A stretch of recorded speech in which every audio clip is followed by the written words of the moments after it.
Oi, gente, hoje eu tô aqui pra mostrar um fone.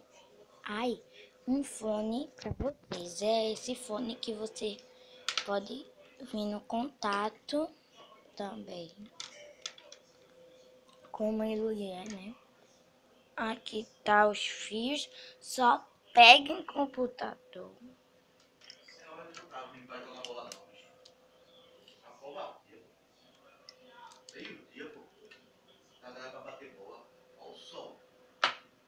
Aí aqui é dois negócios. Aí aqui, ó. Você bota no ouvido. Se você só quiser ouvir mesmo música, fica aqui. Mas se você tiver online, falando com alguém, aí você vai ter de descer. Tá, calma, gente, que tava ao contrário, é assim. Você vai ter de descer.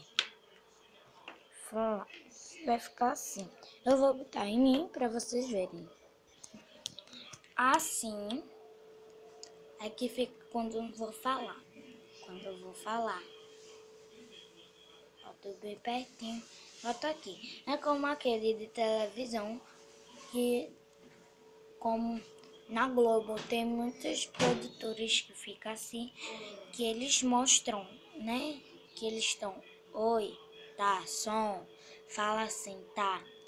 Então, isso é bem legal. Ui! Então, isso eu mostrando mostrando o meu negócio. Então, foi isso. Gente,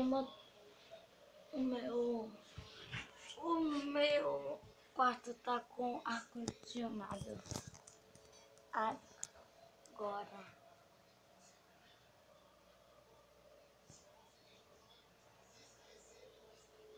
Tá? Aqui tá assim.